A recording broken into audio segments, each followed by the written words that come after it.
Justice pour Steve.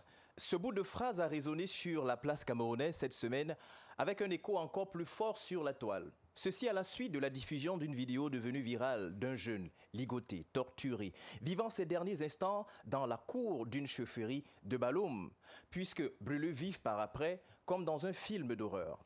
L'horreur de cette vidéo côtoie effectivement l'invraisemblable, tant l'autorité traditionnelle, cigare à la main, pompant la fumée à grande bouffée, prenant aussi comme un malin plaisir à instruire à la victime de dire ses dernières prières.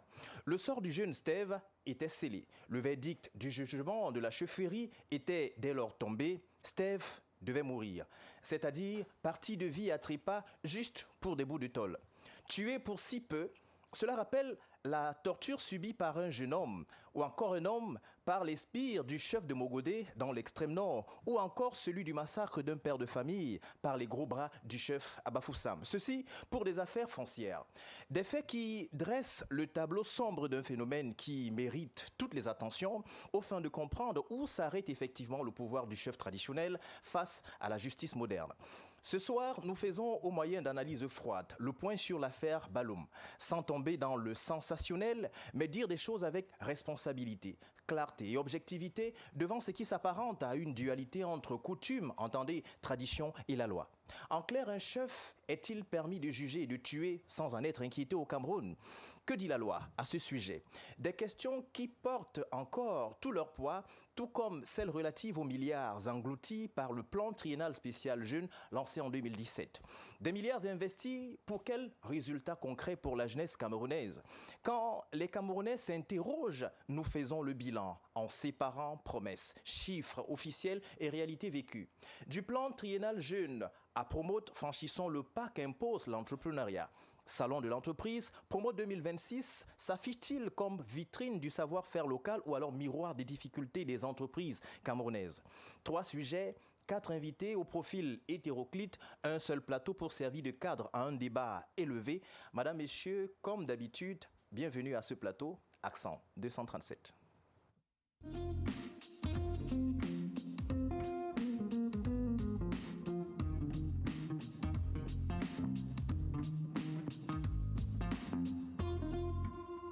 Plateau avec nous, Jean-Claude Youth. Bonsoir et bienvenue sur ce plateau. Rappelons que vous êtes communicant du Rassemblement démocratique du peuple camerounais, c'est le RDPC. Exact. Bonsoir, monsieur Xavier, Raoul et Lan. Bonsoir à l'ensemble des copanélistes et bonsoir aussi aux millions de téléspectateurs d'Accent 237. Vous l'avez si bien dit, le Rassemblement démocratique du peuple camerounais vous remercie de nous avoir conviés une fois de plus sur ce plateau. Nous espérons éclairer la lanterne. Et nous présentons les sincères condoléances du RDPC à la famille du jeune Steve et de tous ceux mêmes qui ont été victimes des abus et des injustices dans le cadre des chaufferies. Et je pense que c'est la goutte d'eau qui a débordé le vase. L'ordre doit régner. Et la justice c'est une justice des plus équitables pour l'ensemble des concitoyens. Quel qu'en soit le délit ou le crime, personne n'est au-dessus de la loi et nous devrions rendre justice à tout le monde. Merci Jean-Claude Youth pour ces propos introductifs. Justement, sur ce plateau, docteur Yambé Timba, vous êtes économiste, mais c'est surtout votre casquette d'intellectuel au sens réel du terme qui nous intéresse parce que c'est une question véritablement sociétale et puis l'économie n'est pas en dehors de la société. Docteur Yambé Timba, bonsoir et bienvenue sur ce plateau sur lequel d'ailleurs vous êtes habitué. Écoutez, mon cher Elon, merci de m'avoir invité encore une fois de plus et merci de nous rappeler à quel point notre jeunesse est délaissée dans ce pays par le RDPC, qui semble ne pas savoir ce que c'est qu'être jeune. Nous en parlerons plus en détail tout au long de cette émission. Et nous espérons, avec beaucoup d'humilité de leur part, qu'ils prendront la peine d'écouter et d'aller réfléchir pour savoir ce qu'il faut faire. Écouter pour aller réfléchir. Pour écouter aller réfléchir, oui, pour savoir ce qu'il faut faire et revenir enfin faire ce qu'il faut faire. Merci, Dr Yambé Timba. Également sur le plateau, nous avons Simon-Pierre Mahen, qui est le président exécutif de l'Association des jeunes pour les droits humains et la lutte contre la corruption, en abrégé à AGEDUL 2C. J'y arrive finalement. Bonsoir, Simon-Pierre Mahen et bienvenue. Merci, bonsoir, monsieur. Mais ça fait longtemps, vous n'êtes plus sur le plateau. Vous êtes tellement deux avions que finalement, on a la chance de vous avoir ce soir. Pas deux avions, quand même pas deux avions. Je n'ai pas encore atteint le niveau de monsieur Yout. Donc, mais je suis là. Je suis là. C'est vrai que ces derniers temps, je suis beaucoup occupé. Mais il n'en demeure pas moins que de temps en temps, je suis entre Douala et Yaoundé, donc pour des affaires d'ordre professionnel. Oui. Mais maintenant, je veux donc vous remercier pour cette invitation. Et par ailleurs, vous savez qu'il y a des situations qui passent inaperçues. Il est aussi important que nous puissions les rappeler. Parce que ne pas le rappeler, c'est comme si on n'a pas conscience au fait de cette réalité. Quoi par exemple, Simon-Pierre? Vous savez, aujourd'hui, c'est une journée, il y a des gens qui m'ont certainement interpellé, la journée la fête des pères, oui, qui passe inaperçue, comme ça, aux yeux de tout le monde. Et effectivement, on se pose bien la question, quelle est même la place qu'un père occupe dans notre société. C'est vrai que peut-être qu'on n'en parle pas, mais sauf que moi, je souhaite vraiment qu'on essaye d'adopter cet équilibre que généralement, parfois, quand il s'agit... C'est-à-dire que c'est une fête qui doit avoir le même écho que la journée des femmes, bien sûr, parce que moi, je ne vois pas cette différence entre les deux. Mais beaucoup disent très souvent qu'un père, bon, c'est pas... Oui, c'est vrai qu'en même temps, on peut le dire entre guillemets. Oui. Mais moi, je parle beaucoup plus de l'équilibre qu'on peut accorder, de l'importance. C'est-à-dire que, vous voyez, aujourd'hui, on n'en parle pas, ce n'est que sur votre plateau qu'on est en train de parler de ça aujourd'hui. Donc, il est important qu'on puisse rappeler aux uns aux autres que les parents ou encore les pères ont une grande valeur dans notre société. Une société ne peut pas se faire sans père. De même aussi, une société ne peut pas se faire sans mère. Donc, par conséquent, on ne saurait nullement pas donc, prendre cela et se dire que effectivement, on ne considère pas le père. Oui. Et en même temps, c'est aussi l'occasion de rendre un vibrant hommage à ces pères-là qui subissent des violences conjugales. Alors, les violences faites aux hommes. Voilà. On parle uniquement des violences faites aux femmes, alors qu'ils sont nombreux, ces hommes-là, qui vivent le martyre dans leur ménage. Alors, à vous, nous vous demandons de supporter peut-être. Est-ce que la formule, elle est bonne ou pas? De toutes les façons, l'Afrique ne connaît pas tellement ce phénomène. Revenons-en à l'essentiel, madame, messieurs. Il ne vous a pas échappé que cette semaine, du côté de l'Ouest Cameroun, à Baloum, exactement, dans l'arrondissement de Penka-Michel, c'est un jeune homme qui a été arrêté, très certainement, accusé d'avoir volé quelques bouts de tôle. Il a été ligoté, torturé et par la suite brûlé vif dans cette partie du pays. Évidemment, une vidéo qui a fait les choux gras de la presse est en circulation en ce moment. Je vous propose de regarder cet extrait et on revient.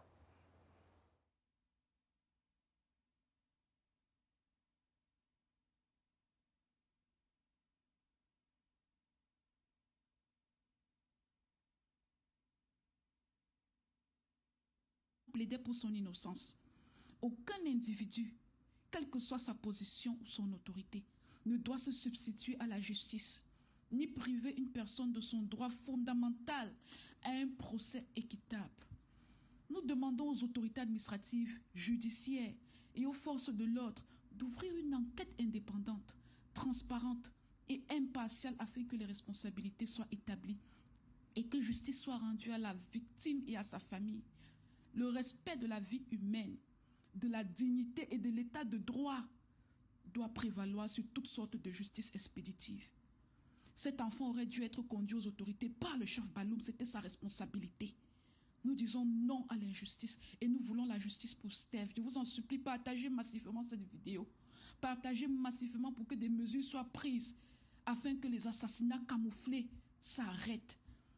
Cet enfant avait un avenir devant lui, il avait des gens qui l'aimaient. Nous l'aimions et nous aurions voulu que les choses se passent normalement.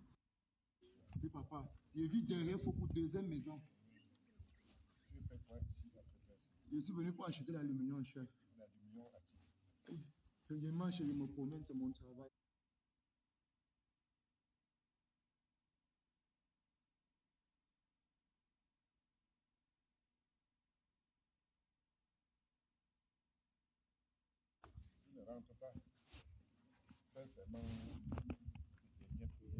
Chef, appelle-les comme mon père. Je ne vole pas, papa. Appelez même mes parents, s'il vous plaît. Là où tu es là, ça va. Papa, appelez mes parents, s'il vous plaît. S'il vous plaît. Donne son nom au nom de ton père et de ta mère. Appelez même les familles me connaissent. Votre frère me connaît. Ouais, pardon. Sa Majesté, je ne suis pas un bandit. Je ne suis pas un bandit, Majesté. Je vous en prie. Je vous en prie, Sa Majesté.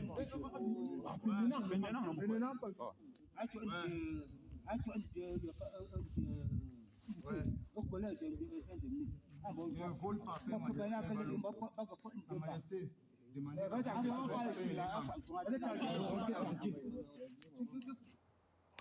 Eh bien, voilà cette vidéo, effectivement, qui rappelle l'atrocité et surtout l'horreur vécue par le jeune Steve, et surtout ces mots qui ont retenu l'attention des uns et des autres venant du chef.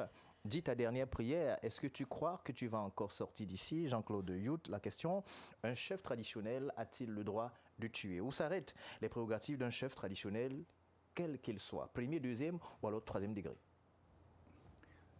Un chef traditionnel, comme tous les citoyens d'abord, aucun citoyen n'a le droit de tuer. Voilà. Le droit à la vie est un droit fondamental. Seul l'État, au sens des prérogatives qui lui sont conférées par la Constitution et nos lois et règlements, peut rendre une décision de justice au nom du peuple souverain. Et cette décision peut aller jusqu'à la condamnation à mort. Mais là, c'est la justice qui doit se prononcer. Les chefferies traditionnelles ont également ce qu'on appelle le droit coutumier qui existe. Les décisions rendues dans le cadre du droit coutumier sont passibles des recours. Et ces recours-là peuvent aller au niveau du tribunal de la cour d'appel, Cour suprême. Donc, ce qui voudrait dire que la décision n'est pas forcément définitive, sauf si elle est acceptée par l'ensemble des parties. Alors, dans le cas d'espèce, le jeune Steve qui a été jugé, oui, qui a été condamné, et là, quelques minutes après, il est passé de vie à trépas. Est-ce que là, on assiste à une sorte de dualité entre le pouvoir traditionnel et le pouvoir, j'allais dire, moderne, la justice moderne? Non. Est-ce que l'État a été surpassé à un moment donné? Est-ce qu'il y a une très grande préséance des chefs traditionnels maintenant par rapport à la loi proprement dite? Non. Regrettons ce phénomène. Et ici, peut-être ce qui a pu attirer notre attention, c'est parce qu'il y a eu un élément de preuve. Oui. Parce qu'habituellement, c'est souvent l'omerta. Habituellement. Ça veut dire que vous insinuez que des cas comme ceux-là arrivent très souvent dans nos sociétés. Comment vous pouvez justifier qu'il existe une prison dans une chefferie? Il existe des cellules dans les chefferies. Donc, ce que vous voudrez dire. Alors, sur le plan de la loi, la loi moderne, ou encore la loi camerounaise, est-ce que c'est accepté qu'il y ait, par exemple, des cellules dans les chefferies? Est-ce que la chefferie doit se substituer à une unité de police ou alors de gendarmerie? Non, du tout. C'est pas accepté parce que ça s'appelle privation de liberté, séquestration, parfois malheureusement. Alors, si vous le savez, est-ce que les institutions ou encore les institutionnels ne le savent pas? Ou alors, est-ce qu'on va se dire qu'il y a quand même là un problème de gouvernance, un petit échec? Parce qu'on sait et on ne réagit pas, peut-être pour des causes et des raisons électoralistes. Est-ce qu'on peut juger ça comme ça? Non, ce n'est pas forcément pour des causes électoralistes. Si par exemple, on reprend la question, le chef est du RDPC et il a une cellule, étant donné qu'il est militant qui arrive quand même à rassembler beaucoup de personnes autour de lui, est-ce qu'on ne peut pas fermer, les autorités ne peuvent pas souvent fermer les yeux parce que là, si on s'attaque à lui, c'est de l'électorat qui sera perdu. Est-ce que là également, parce que sur la toile, ça bavade énormément sur ce sujet, Jean-Claude Youth. Le militantisme ou bien l'appartenance du bord politique d'un chef ne voudrait pas dire que la chefferie est à coloration politique. Donc, il faudrait qu'on se comprenne bien. Puis, les chefs qu'on appelle les auxiliaires d'administration, leur majesté ont des sujets que nous sommes. Ces sujets sont de tous bords. Donc, ce qui voudrait dire que... Ça c'est en théorie, parce qu'on a vu des villages où quelques formations politiques ont été interdites d'effectuer les meetings, entre autres. C'était juste une digression, une parenthèse. Vous revenez à votre développement. C'est pas forcément, ça ne relève pas forcément peut-être de la chefferie. Ça peut être que ce sont des citoyens de cette localité-là qui ne veulent pas que la démocratie puisse continuer à prospérer. Mais cela ne voudrait pas dire que c'est une volonté de l'État ou bien une volonté politique. Il faudrait qu'on se comprenne très bien sur ce plan-là. Rien ne justifie qu'une chaufferie puisse avoir une cellule parce qu'en réalité, même lorsqu'une décision dans le cadre du tribunal coutumier est rendue, la partie pénale ne relève pas du tribunal coutumier. Elle va relever des juridictions de droit commun. Et ce qui voudrait dire que les arrestations dans le cadre de l'enquête policière, les institutions judiciaires, et parfois même, il y a vérification même en ce qui concerne les décisions qui sont rendues dans le cadre du tribunal coutumier, avant que ces décisions ne puissent être entérinées. Nous assistons ici à ce qu'on a appelé l'exécution extrajudiciaire. Et nous avons également assisté ici à ce qu'on appelle une justice punitive. Oui. Donc, ni la justice punitive, ni une décision extrajudiciaire, rien ne peut justifier cela. Parce qu'en réalité, quelle est la partie la vérification ou bien le caractère d'opposabilité des faits, oui.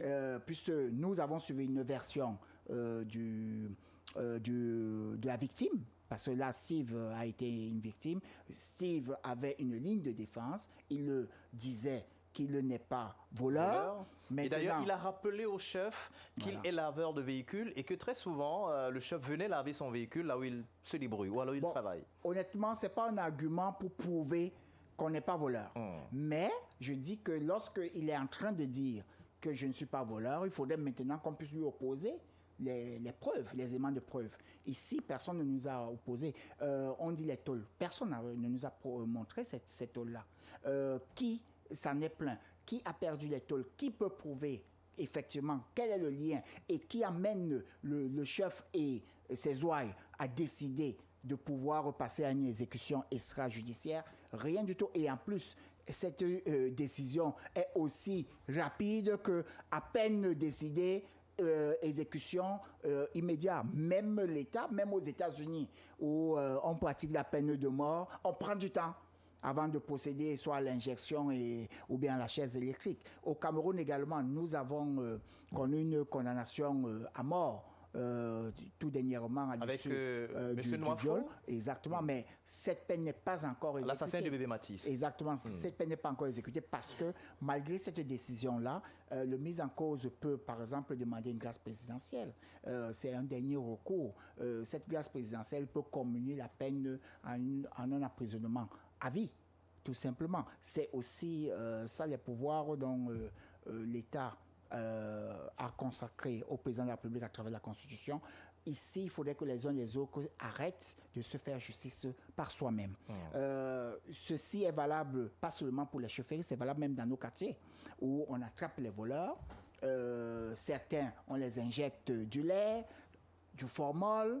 On les bat. Vous répondrez en 20 secondes, voilà. Jean-Claude Youth, en 20 secondes pour sortir. Si on en arrive là, essayons de revoir la question autrement. On s'est rendu compte que très souvent, notre justice, des personnes peuvent être accusées pour des faits avérés, mais une fois au niveau des tribunaux, entre autres, dans la maille ou encore la chaîne judiciaire, il se trouve que quelquefois, les victimes sont rapidement dédouanées. Est-ce qu'il n'y a pas aujourd'hui une sorte de manque de confiance entre les populations et la justice, d'où la conséquence de ce qu'on vient de vivre en 20 secondes? Premièrement, si nous voyons quand même la florescence et la multiplication des cas qui sont dans nos tribunaux aujourd'hui, ça voudrait dire que les Camerounais font confiance à la justice.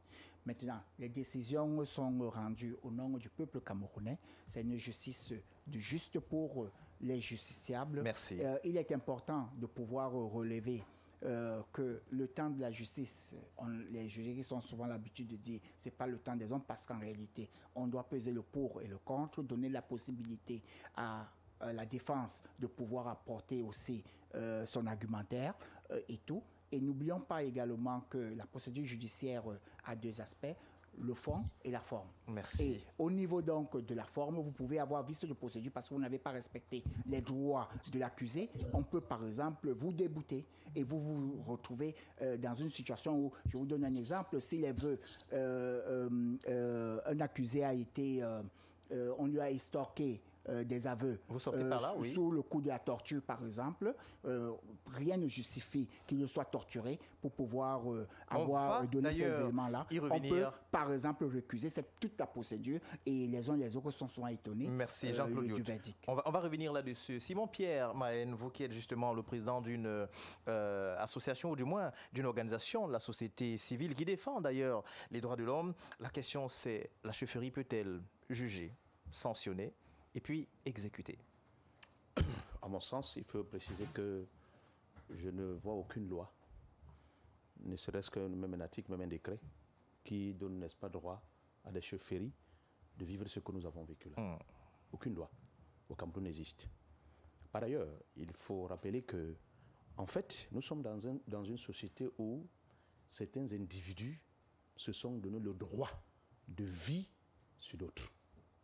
Une société criminogène où on peut tuer quelqu'un comme si cette personne était devenue des ordures, des animaux. C'est ce qu'on voit aujourd'hui. Le cas dont nous sommes en train de parler aujourd'hui, ce n'est pas le premier cas. On en a vécu comme ça, plusieurs fois. Vous imaginez donc que la société camerounaise est une société qui fait peur. Elle fait peur pourquoi? Parce que, en fait, voyez-vous, quelqu'un qui, on prétend encore le dire, qu'il a volé les tôles. Les tôles, M. Xavier là. Moi, je prends un peu un parallèle autre. Que nous avons des gens ici, au Cameroun, qui ont pillé des milliards, mais qui n'ont jamais reçu une telle sentence. Vous voyez là, on parle de deux poids de mesure. Du deux poids de mesure. Deux poids de mesure. On meurt pour une tonne, alors qu'on vit pour des milliards détournés. Pas pour dire qu'on cautionne le vol. Non, ce n'est pas ce que nous sommes en train de dire. Mais nous sommes en train de dire qu'il faut quand même avoir. Et quand on analyse même encore les faits, mais qui le fait? On commence donc maintenant à regarder l'historicité du personnage en question. Le chef supérieur dont on parle. Imaginez-vous, l'enfant est en train de dire « je n'ai pas volé ». Il n'a pas eu la possibilité, effectivement, de présenter sa défense. On n'a même pas eu le temps de l'écouter. Et quelqu'un qui dit « fais ta dernière prière ». Oui, un chef. Un chef. Traditionnel. À Mondovision. Et peut-être même, on a simplement vu un cas comme celui-là, que peut-être les gens ont vu. Qu'en est-il donc des cas qu'on ne voit pas? Et qui, en réalité, qui font souffrir les familles? C'est l'occasion pour moi d'adresser à cette famille, peut-être s'il avait aussi des enfants, mes condoléances les plus attristées. Parce que c'est difficile à vivre. Vous vous imaginez un seul instant, pour un rien du tout, quelqu'un est brûlé vif. Une première fois de voir ça dans mon histoire. Depuis que je n'avais vu. Hein. Mais c'est ma première fois quand même de voir ça, comment on le fait devant tout le monde. Les gens sont là, ils observent. Quelqu'un qui est sans défense. Et d'où plus est, dans une chefferie. Quelle chefferie? Chefferie traditionnelle. Ce n'est pas une décision de justice. Même quand c'est une décision de justice, pour le moment, le Cameroun n'a pas encore atteint ce niveau, même s'il est vrai qu'il y a certaines lois qu'on n'applique pas. Mais je ne pense pas que même quand lorsque quelqu'un est condamné à perpétuité, ou bien que ça nécessite peut-être une exécution, qu'on ne l'a jamais fait. On a vu par exemple le bébé Matisse ici. Tout à fait. Mais on n'a jamais vu ça. Avec la justice a fait son travail. Tout à fait. Avec le temps. Avec le temps, la justice a rendu une décision qui allait, même si ce n'est pas la satisfaction, mais effectivement, la décision a été rendue. Mais maintenant, il faut se poser des questions. Est-ce qu'on va toujours continuer à vivre ce que nous vivons au quotidien? Est-ce qu'aujourd'hui, certains chefs vont se prévaloir à être des personnages qui ont le dessus sur la vie des Camerounais? Non. Le rôle d'une chefferie ou le rôle d'un chef, il est là pour assurer comment on va appeler ça? La protection et la cohésion des bien évidemment. La vie dans sa... mais il a un rôle d'assurer la garde. Il est là pour la tradition. Il est là pour la tradition. Quand on parle de la chefferie, on parle beaucoup plus de la tradition. Tout à fait. Pour moi, je vois mal qu'un chef, dans une chefferie, par exemple, on trouve des cellules. C'est quel genre de cellules? Cellules de quoi? C'est quel genre de prison? Vous voyez qu'en fait, on a l'impression qu'on a une autre république dans une république. Et c'est pourquoi je dis, je vais terminer, je vais chuter par là. Ce qui me désole dans toute cette histoire, M. Xavier Elon, c'est que lorsque cette affaire a commencé, on n'a pas vu autant de personnes, même les partis, même les responsables des partis politiques, n'ont pas réagi favorablement. on n'a pas vu cette effervescence. Qu'on demande justice. Et il y a lieu, n'est-ce pas, de préciser et de remercier un des journalistes, votre confrère, je veux le citer, Rayoub Kissombia, qui en réalité, malgré, a travaillé de jour comme de nuit. Bon, il faut rappeler quand même il faut aussi rappeler que les journalistes de Balafon sont descendus sur le terrain pour avoir justement le cœur net. Nous avons le régional de l'Ouest, Franck Durand-Tasson je voulais en arriver là. Monsieur Xavier et Monsieur Ouanet qui sont descendus sur le terrain, ils ont eu la bonne information là-dessus. Je voulais en arriver là, puisque vous êtes en train encore de parler de ça aujourd'hui. Vous, effectivement, je connais votre façon de travailler. Merci. C'est pas parce que vous avez entendu que, effectivement, les gens vont se mettre en branle. C'est différent. L'information ou encore votre travail, votre profession est différente de ce qu'on voit dans les réseaux sociaux. Les gens sont libres de dire n'importe quoi dans les réseaux sociaux. Mais dans les médias, effectivement, c'est recadré. Donc, je ne saurais tout le monde dire qu'effectivement, le Balafon n'a rien fait du tout. Donc, c'est une occasion pour moi de dire que si, effectivement, dans certains cas précédents, on a vu comment des gens la toile était en branle, on a vu certains acteurs de la société civile, on a vu certains influenceurs, on a vu certains partis politiques. Pourquoi dans ce cas précis, puisque vous êtes en train d'ouvrir une brèche et nous vous suivons, pourquoi dans certaines affaires on voit tout le bruit, tout le tintamarre qui est fait autour, et pourquoi principalement pour cette affaire on a l'impression qu'il y a eu une sorte de volonté de mettre tout sous les témoins? Pourquoi il y a une sorte de loi d'omerta qui règne selon vous? Parce que généralement, on a souvent tendance à vouloir tribaliser des situations. C'est-à-dire? Oui, c'est-à-dire quoi? C'est-à-dire, par exemple, M. Xavier Elon, si vous êtes de tel bord, vous êtes de telle tribu, lorsque vous faites telle chose, je ne suis pas obligé, moi, de le dénoncer. C'est ce qui se passe aujourd'hui. Oui. Donc, c'est la raison pour laquelle on a vu... C'est donc une justice à tête chercheuse, finalement, sur la toile? C'est une justice, généralement, à tête chercheuse. Pourquoi je vais le dire? Quand je parle de tête chercheuse, ça ne veut pas forcément dire que, effectivement, ce que la personne aurait commis n'est pas des moindres. Non, ce n'est pas ce que je suis en train de dire. Je parle beaucoup plus dans le sens de la revendication de la justice. Comme on a vu dans les cas précédents. Et d'ailleurs, vous savez que dans le cas précédent, on a crié sur un individu, on a même condamné même. Et avant même qu'on ouvre même l'enquête, il était déjà descendu. Vous vous imaginez un seul instant? C'est-à-dire l'affaire Martinez? Bien évidemment. Certains acteurs sont descendus avant le temps. Avant même qu'il y avait déjà certains domiciles qui avaient déjà été encerclés pour venir le prendre. Et c'est là, c'est une occasion pour moi d'apprécier la bravoure de nos autorités administratives, surtout beaucoup plus de la gendarmerie, qui ont mis main sur ce chef supérieur. Bon, il faut rappeler qu'il s'est rendu de lui-même quand même. Non, oui. L'information que nous tenons, c'est qu'il s'est rendu de lui-même au niveau du procureur de Tchan, et puis il a été ramené du côté de Bafoussam. Tout de même, il y avait un avis de recherche qui était déjà lancé. Oui, M. Xavier Elon, je vous assure que, quelles qu'en soient les circonstances, ce monsieur ne pouvait pas s'échapper.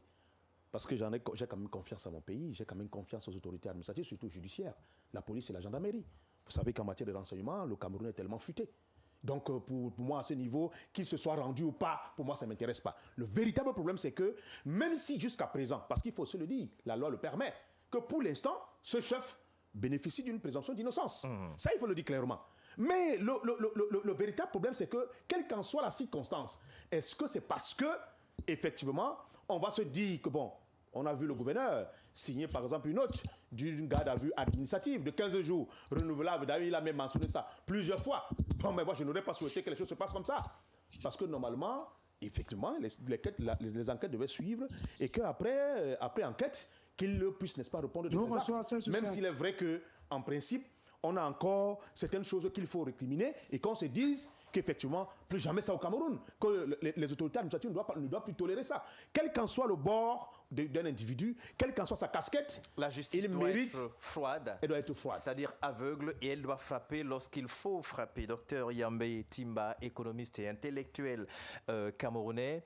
Il faut rappeler quand même que vous êtes également accroché aux valeurs ancestrales, aux valeurs traditionnelles. On convoque notamment cette casquette, Docteur Yambé Timba, un enfant jeune qui meurt brûlé vif après avoir été longtemps torturé au motif d'une accusation de vol de tôle. D'abord, en tant que père d'enfant, votre lecture, mais également la question qui reste, est-ce que le cas des affaires Steve Difo et puis Borel Kamta relève justement les limites du pouvoir traditionnel au Cameroun? Tout le monde pose des débats comme ça, mais c'est pas comme ça qu'il faut le poser. C'est pour ça Dites-nous qu'il n'est pas comment productif. vous pensez qu'on Je vais vous peut dire, vous savez poser le débat. que je dis toujours ce que je pense. Après, on est content et pas content. On s'en fout. Les gens posent le problème en termes d'un chef a-t-il le droit de tuer, mais c'est pas ça le problème de fond. Le problème, c'est lequel? Le problème, c'est qu'on n'a pas de pays. Ah non, comment vous pouvez dire ça, docteur Yambé Timba? Voilà, c'est ça le problème. Comment on n'a pas de pays? Merci, c'est on ça. a un pays qui s'appelle, vous permettez, on a un pays qui s'appelle le Cameroun avec un drapeau, avec une population, avec une... Si vous répondez aux questions que vous me posez, oui. Ben, je vous laisse répondre Non, aux questions justement... et moi je prends votre place. Donc laissez-moi répondre. Allez-y. Bon, on n'a pas de pays, monsieur. Oui. Un pays, ça a une organisation très précise. Hein. Ce n'est pas le bavardage, le fourre-tout qu'on a là. Vous comprenez? Oui. Ce n'est pas, il ne s'agit pas, pour nous les Camerounais, c'est ça l'un des problèmes que nous avons. Nous ne savons pas nous dire la vérité. Nous ne savons pas creuser, aller chercher ce qui est vraiment sérieux pour nous. Un enfant meurt, ils sont deux d'ailleurs. Oui, Steve... deux jeunes gens meurent. Difo et Borel Kamta. Mais monsieur, quand deux jeunes gens meurent, qu'importe dans quelles circonstances ils sont morts dans notre pays, c'est une catastrophe. Depuis qu'ils sont morts là, les gens qui sont censés être en charge de ce pays, vous les avez entendus parler? C'est ça que je vous dis, on n'a pas de pays, monsieur. Prenez n'importe quel autre pays dans le monde. Quand des jeunes gens meurent dans ces circonstances, quelle est la première personne à parler? Quelles sont les personnes qui parlent? Vous avez un président de la République dans ce pays? Vous avez un président du Sénat? Vous avez un président de l'Assemblée nationale? Quel est leur boulot? Mais ces types ne savent même pas pourquoi ils sont là. Un jeune qui meurt, c'est un scandale. C'est une catastrophe. Ceux qui dirigent ce pays, vous leur avez entendu dire quelque chose? Pas du tout. C'est ça qu'on dit. Est-ce qu'on a un pays? On n'en a pas. Deuxième chose. Vous avez vu, vous restez sur l'élément journalistique, mais je vous comprends, vous êtes journaliste, c'est normal. Vous vous rappelez des faits, quelque chose qui s'est produit, mais je ne peux pas vous répondre sur ce plan-là. Si je vous réponds sur ce plan-là, je ne rends pas hommage à ces jeunes gens, je ne les respecte pas. Il faut comprendre d'où vient ce phénomène. Dites-nous. Ah ben, il vient de l'histoire. L'histoire? Oui. Du temps de la colonisation, les exécutions extrajudiciaires. Les gens, ils ont tenté d'oublier ça, mais c'est par les exécutions extrajudiciaires que les colons ont pu imposer leur autorité ici en terrorisant le peuple. C'est ce terrorisme qui continue. Bon, là, c'était du terrorisme d'État. Est-ce qu'il y a du terrorisme d'État aujourd'hui? Je vous laisse libre de vos paroles. Je dis simplement que moi, dans l'histoire, j'ai constaté que c'est par ça, et vous prenez n'importe quels historiens, les Daniel Abois, qui sont des maîtres, les Tanguay et Wanet, c'était les maîtres dans ces domaines. Je vous parle là de l'histoire qui est documentée scientifiquement. Je ne vous raconte pas les choses du quartier. Oui. Parce qu'après, on va dire qu'ils racontent les choses du quartier. Que les gens aillent lire Daniel Abois, les Tanguay et Wanet, et les experts en histoire. Vous dire, pour que les colons s'imposent chez nous, ils ont instauré les exécutions extrajudiciaires comme moyen pour terroriser le peuple. Et ils ont terrorisé dans nos peuples-là, ça leur a permis de consolider leur autorité. Et à l'époque, ils invitaient le peuple pour que le peuple soit spectateur. Qu'est-ce qui vous surprend qu'en 2026, vous avez un peuple spectateur? Justement, c'est le temps. Mais ça fait 100 ans qu'on fait ça. 100 ans.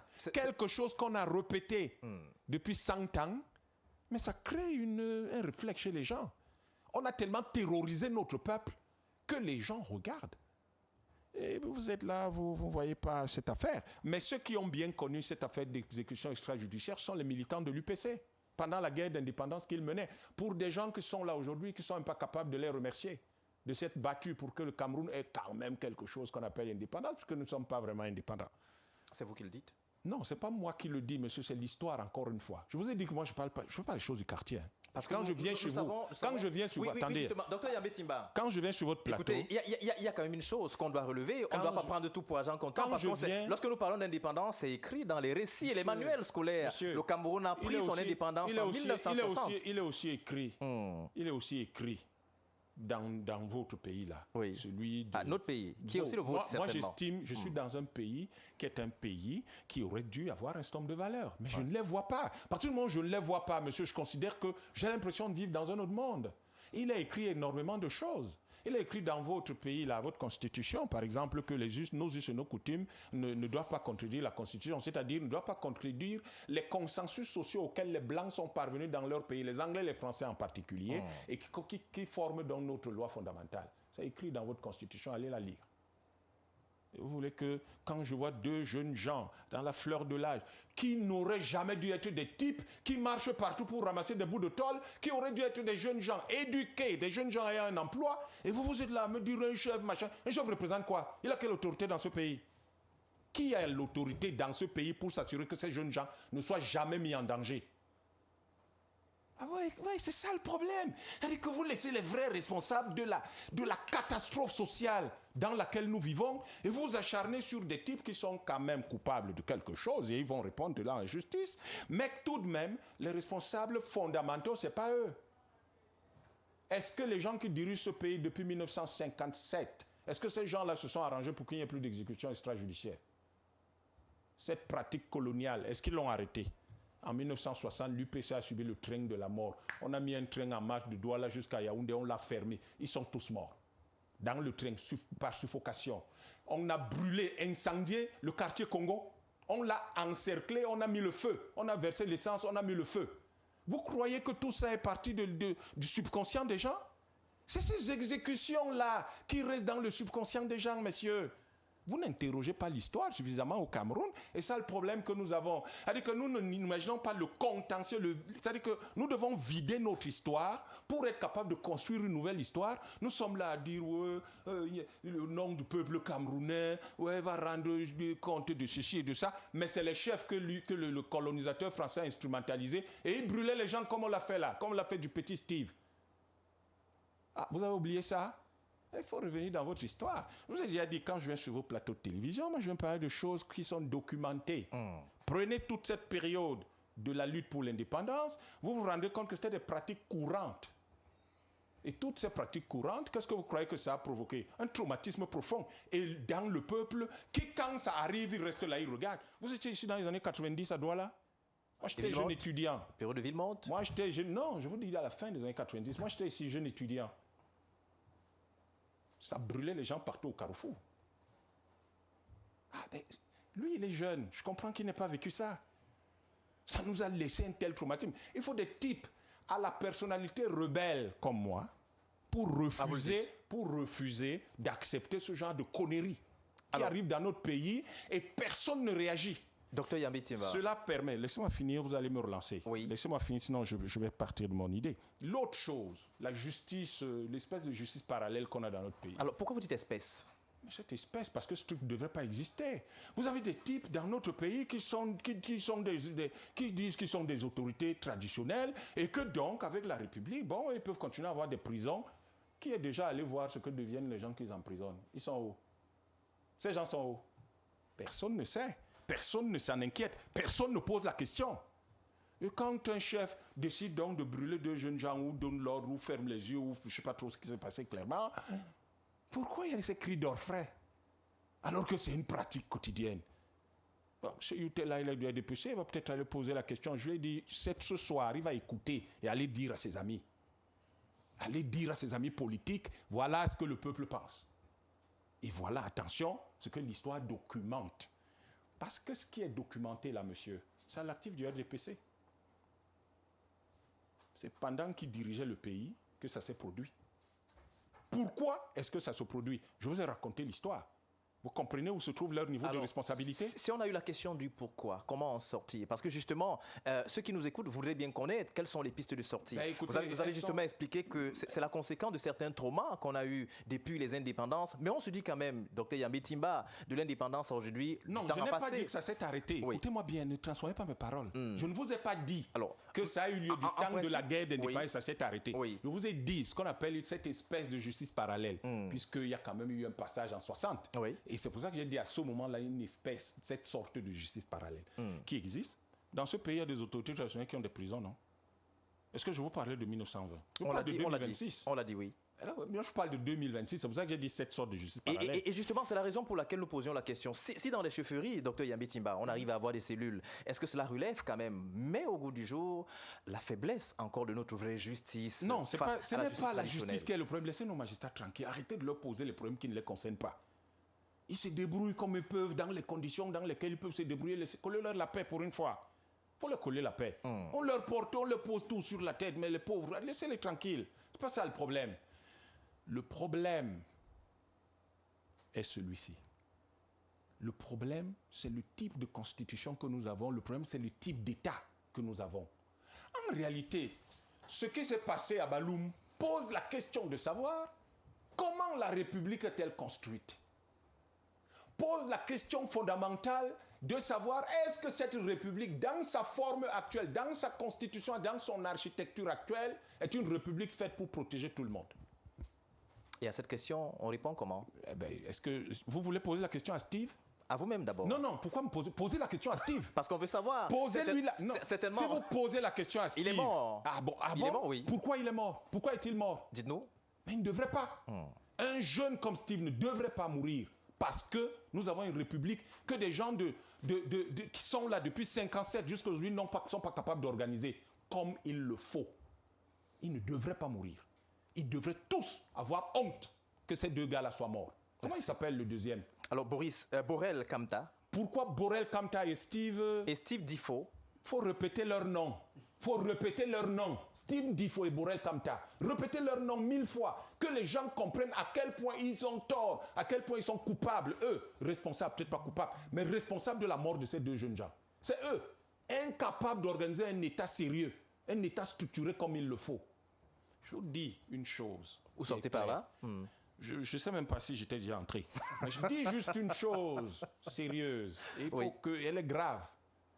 Nous n'avons pas su organiser l'État pour que l'État protège tout le monde. Nous n'avons pas su organiser l'État pour que l'État dise clairement quelle est la place de l'autorité traditionnelle dans notre pays. Les chefs, ce qu'on appelle les chefs, j'ai horreur de ce nom, je préfère autorité traditionnelle. Ces autorités traditionnelles, l'État que nous avons organisé, c'était pour en faire quoi? C'était pour en faire des fonctionnaires? C'était pour en faire des types partisans?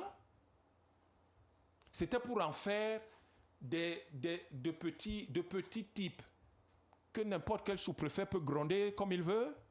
C'était ça?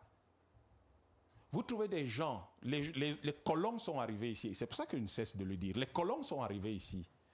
Ils ont décidé que les monarques traditionnels africains deviendraient des sortes de, comment ils appellent ça, d'auxiliaires. Auxiliaires de l'administration. Des sortes d'auxiliaires. Bon, j'entends monsieur dire, ces chefs dont nous sommes sujets. Moi, chez moi, les Bassa, il n'y a pas de chef, donc je suis sujet de personne. Alors, est-ce que c'est une société acéphale? Non, ce n'est pas une société acéphale. C'est quoi donc? Il ne faut pas répéter les choses que les Blancs racontent alors qu'ils ne connaissent pas. Justement, acéphale, ça veut dire qu'il n'y a pas de chef. C'est vous qui avez dit. Non, c'est vous qui avez dit qu'il n'y a pas de chef. Non, mais le fait qu'il n'y ait pas de chef ne veut pas dire que ce n'est pas assez acéphale. Mais tout à fait, il n'y a pas de chef tel que les Blancs définissent le chef. Là maintenant, on est clair là-dessus. Une autre fois, on fera un cours d'anthropologie. On ne le fait pas aujourd'hui. Donc, quand j'entends M. Youd, qui est du RDPC, dire « Ouais, c'est chef, donc nous sommes les sujets. » Monsieur, je suis sujet de personne. Il n'y a pas de chef chez moi. Donc, à partir de là, le regard que je porte sur les gens qu'on a dit être les sujets des autres, je demande comment la Constitution, quelle est la place que la Constitution leur a donnée. Le problème que nous avons, c'est qu'on n'a jamais appelé les autorités traditionnelles dans un débat constitutionnel pour leur demander quelle devait être leur place. Un, deux. L'autre élément, c'est qu'il faut qu'on sache, ces gens-là, c'était des monarques. Et en tant que monarques, ils avaient forcément un système public, un État organisé avec, donc, entre autres, la fonction judiciaire. Oui. Comment vous fusionnez tout ça? Je suis là, ils bavardent et tout ça là. Vous allez demander à tous ceux qui sont dans vos facultés de sciences juridiques et politiques et ceux qui sont dans vos départements de philosophie de vous aider à fusionner ça. Vous ne faites pas le boulot. Vous êtes assis, vous voulez gérer le pays comme les Blancs. Nous sommes des Blancs ici. Mais ces gens avaient un système judiciaire traditionnel. Comment vous l'avez intégré dans la justice? Et maintenant, on parle des magistrats. Qu'est-ce que les magistrats ont à voir là-dedans? Laissez les gars tranquilles. Tout le temps, on dit magistrat a fait ci, policier a fait ci. Est-ce que les policiers et les magistrats sont les gens qui organisent l'État? Merci. Donc je finis. En 30 secondes, justement. Je finis. En 30 secondes, nous sortons par là. Il y a des qui pavatent partout, comment à se plaindre. Le pont vous dit que vous n'arrivez pas à gérer le pays, d'écouter pour voir qu'est-ce que le peuple parle. Vous êtes là, vous rognez, vous ronronnez. Mais ce que je suis en train de vous dire... On sort par là? Oui, on va sortir par là. Ce qui arrive là, ce que je propose à l'État du Cameroun, au président de la République du Cameroun, qui est un parent, comme tout le monde, et pour que son héritage politique ne soit pas entaché par de telles inepties, il faut qu'il prenne une loi. Pas le genre de modification constitutionnelle qu'on a fait dernièrement là. Qu'il fasse une vraie modification constitutionnelle qui nous donne une vraie constitution en fait, qu'on rédige une nouvelle constitution dans laquelle nous faisons un vrai contrat social entre toutes les composantes de notre peuple. Parce que le système judiciaire traditionnel de Baloum, ou le système judiciaire traditionnel de Rebouba, ou le système judiciaire traditionnel de Macondo, ou le système judiciaire traditionnel de Tokombéré, ou je ne sais pas moi, de Bafout, ne sont pas nécessairement les mêmes. Et on fait asseoir nos experts, ils sont très bons dans nos facultés de sciences juridiques et politiques et dans le département de philosophie. On leur demande de fusionner ça en quelque chose d'original qui sera proprement camerounais et qui aura pour base, pour but et finalité de protéger la vie de tout le monde. Si ce chef-là était tenu par ce type de système, oui, par ce cadrage-là, on n'aurait pas assisté à ça. Pas du tout. Donc, merci. Je finis par là. Steve Difo et Borel Kamta. Peut-être que ce serait, c'est-à-dire à la suite de tous les autres qu'on a brûlés et qu'on ne connaît plus, à tous les autres qui sont dans les prisons privées et qu'on ne connaît pas, peut-être que cette loi devrait porter leur nom. Docteur Yambé Timba, merci. En ligne, nous avons le président d'un parti politique. D'ailleurs, vous avez dit que les politiciens n'en parlent pas énormément, n'en ont pas fait grand écho. Nous avons en ligne Dieudonné Tédissé. Dieudonné Tédissé, bonsoir. Bonsoir Xavier, bonsoir aux copanélistes, bonsoir à vos millions de téléauditeurs et d'auditeurs. C'est un plaisir de participer à ce débat qui pose les fondamentaux essentiels d'une république qui protège. Alors, rapidement, on va droit au but et surtout, nous ne parlons que des faits et rien que des faits. Alors, nous avons eu tout au long de la semaine cette vidéo qui a fuité parce que, dit-on, la vidéo a été prise en caméra cachée et on se retrouve devant cette vidéo, devant cette image, en voyant justement un jeune qui est ligoté, torturé sans défense et ensuite brûlé. Et dans la même veine, on se retrouve également du côté de Mogodé, dans le Grand Nord, où un chef traditionnel de ce côté-là également a fait tabasser et laisser pour mort un père de famille pour des raisons foncières, et également à Bafoussam, selon des informations d'un lanceur d'alerte. Là également, on a eu un chef traditionnel de ce côté-là qui a également fait bastonner copieusement un autre père de famille pour des éléments de terre au motif qu'il aurait amener le chef traditionnel au tribunal. Alors, on dresse ainsi ce tableau, est-ce qu'on va se dire aujourd'hui qu'il y a comme une surexposition du pouvoir chefal au Cameroun? Est-ce que la chefferie de plus en plus prend plus de l'ampleur que le pouvoir judiciaire moderne? La chefferie ne peut pas prendre plus d'ampleur que le pouvoir judiciaire. Il se trouve tout simplement que le feu a traversé le marécage. Et l'ensemble du village est en feu. Vous savez, quand le feu traverse le marécage, il n'y a plus de limite. À partir du moment où les vendeurs de cercueils sont dans les chefferies, les vendeurs de cercueils sont dans les commissariats, les gendarmeries, dans les ambassades, les consulats, vous comprenez que c'est une dérive qui est généralisée. Je voudrais me poser sur les épaules du docteur Yam Timba pour dire que c'est le modèle même de notre nation qui est menacé parce que nous n'avons pas pris le temps de construire un pays digne de protéger les siens. Le pouvoir est un vêtement de feu. Et ce vêtement de feu commande qu'on ne dirige pas avec la peur, mais qu'on dirige avec le cœur. Et en le disant, la chefferie traditionnelle camerounaise a été dévoyée par une certaine élite politique qui a pour souci majeur se pérenniser aux affaires en vassalisant ceux qui étaient censés être les gardiens de la tradition. Et c'est regrettable. Tout à l'heure, il a évoqué le cas des prisons dans les chefferies. Je voudrais vous dire que j'ai parcouru l'extrême nord, le nord, la Damawa. Nous avons les FADA dans certaines chefferies où ce sont des cellules qui ne dépendent pas de la gendarmerie ou de la police. Et c'est des comportements qui sont inacceptables. Aucun enfant ne doit mourir sur des fallacieux prétextes. Et même s'il y avait un prétexte, si la vie ne vaut rien, rien ne vaut la vie. Aujourd'hui, vous devez comprendre que l'ensemble de la nation est malade. Le Cameroun est rentré dans une phase d'indifférence. Je voudrais pousser la réflexion beaucoup plus loin pour indiquer qu'au lieu d'accabler seulement nos chefferies traditionnelles qui sont devenues aujourd'hui une photocopie de ce qui devait être, il faudra engager une autopsie profonde de la société camerounaise pour savoir pourquoi on est arrivé là. Vous avez des gens, des chefs qui ont été nommés par leurs amis de l'administration, ils ont pris leur retraite à l'administration et viennent prendre la chefferie. Et donc, du coup, posez-vous la question de savoir, est-ce qu'un chef qui a vraiment la légitimité pour se comporter de la sorte?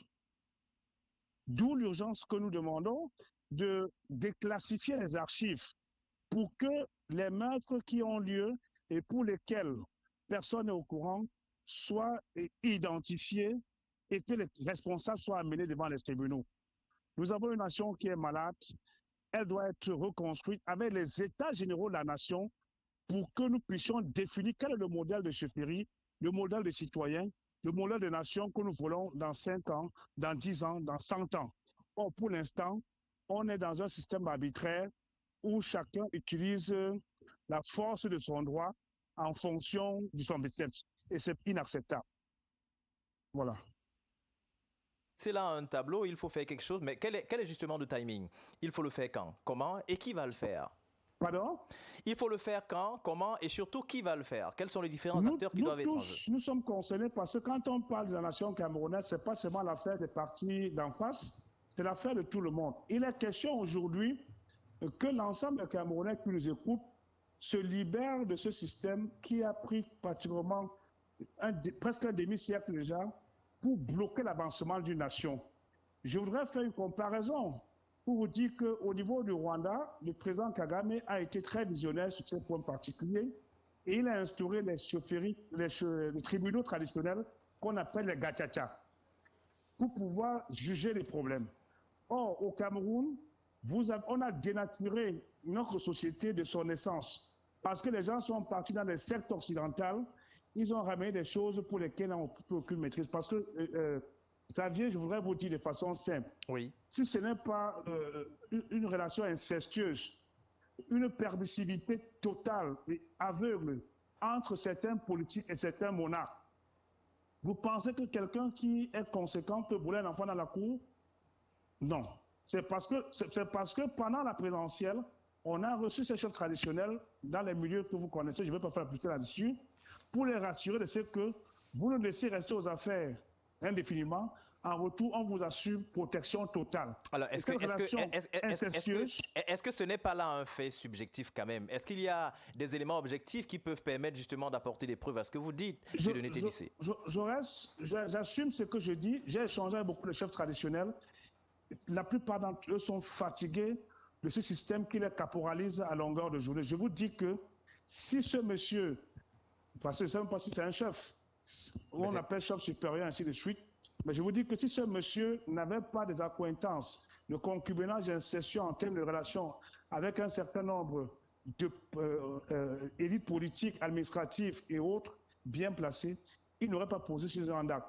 Et malheureusement, notre société vit dans ce genre de système où tu me protèges, je te protège, on garde tout, pourvu qu'on se protège pour pouvoir s'agripper aux affaires. Alors, on reste avec vous, Dieudonné Tédissé. Actuellement, le chef est en détention, il est entre les mains des autorités, on va le dire, de la République. Est-ce qu'aujourd'hui, avec son arrestation, en guillemets, sa garde à vue à laquelle on assiste actuellement, est-ce que ça va permettre de donner une sorte de leçon et que dorénavant, on n'ait plus ce genre de choses? Est-ce que ce fait, par exemple, qui n'est visiblement que la face de l'iceberg, est-ce que ça va permettre le démantèlement, par exemple, de ces prisons dans nos chefferies et d'ailleurs rappeler aux chefs qu'ils ne peuvent pas tout, qu'ils n'ont pas le droit de vie et de mort sur les citoyens? Mais, Xavier, votre question est très pertinente, mais je voudrais vous indiquer que ça ne peut pas donner une leçon aux chefs traditionnels puisque celui qui les met là-bas vit pratiquement le même système. Vous avez vu au lendemain des élections présidentielles, les individus ont été arrêtés, allés jeter dans les prisons avant que la justice ne se saisisse. Donc, on est dans un système qui a construit l'arbitraire comme modèle, qui a construit la peur comme modèle de domination. Et donc, du coup, rien ne va changer tant que le système qui nous gouverne par la peur pense que le meilleur modèle de survie, c'est terroriser psychologiquement les citoyens. Tout à l'heure, le docteur Yann Chimal l'a dit. Vous ne pouvez pas résoudre ce problème tant qu'on n'a pas déclassifié tous les archives depuis l'indépendance, y compris même avec les élections 2018, les élections 2025, les 92. Je vous dis qu'il y a des choses horribles qui ont eu lieu et malheureusement, pour des raisons que certains ne peuvent pas justifier, ils ont décidé de camoufler cela. Mais heureusement que les archives conservent toutes ces exactions et que demain, quand ils ne seront plus aux affaires, ces affaires vont sortir de façon claire. Et c'est pourquoi je profite de cette prise de parole pour leur dire que le pouvoir est un vêtement de feu. Un vêtement de feu qui peut brûler celui qui utilise mal. Et il faut savoir également que celui qui utilise la terreur, la peur pour diriger risque d'être balayé par l'injustice avant que l'histoire ne fasse son procès. Le pouvoir est un prêt. Il faut que le militant du parti au pouvoir qui est avec vous au plateau comprenne que le pouvoir c'est un prêt, ce n'est pas une propriété.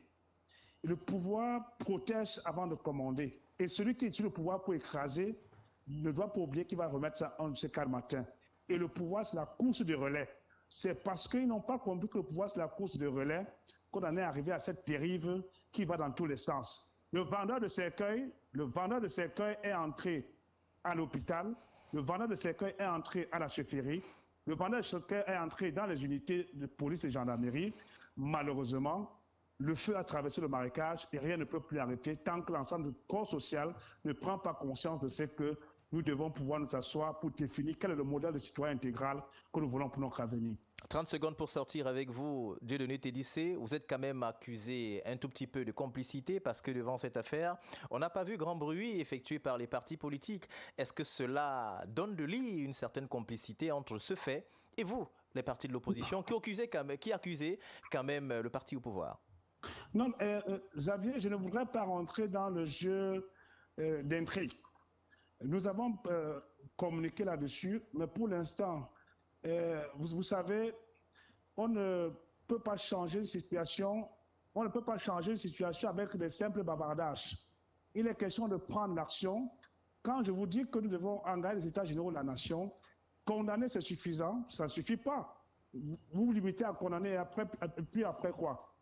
Xavier, je vous ai souvent dit qu'on ne lave pas les intestins du lion avec la salive. Aujourd'hui, les problèmes sont très profonds pour que de simples déclarations des aboyeurs suffisent à résoudre le problème. Le mal est profond. D'ailleurs, le gouvernement qui nous dirige, est-ce que vous avez suivi une communication du ministre porte-parole de la communication à cet effet? Vous comprenez que, pour l'instant, il y a une enquête qui a été ouverte. Nous attendons les résultats de l'enquête et nous prendrons position. Mais je voudrais vous dire que ce genre de comportement doit s'arrêter parce que nous ne pouvons pas construire une république de violence, d'indifférence. En 1990, nous étions encore tout jeunes. Ce phénomène était fréquent. Est-ce qu'on a documenté? Le commandement opérationnel a eu lieu où les gens ont eu le droit de vie et de mort sur les uns et les autres. Est-ce qu'on a documenté? Est-ce qu'on a condamné ça? Vous avez eu, après l'élection présidentielle, des unités qui entraient dans les maisons des gens pour récupérer sur le prétexte qu'ils étaient opposants au monter les descendre. Est-ce qu'on a rendu compte de cet effet? Le mal est profond.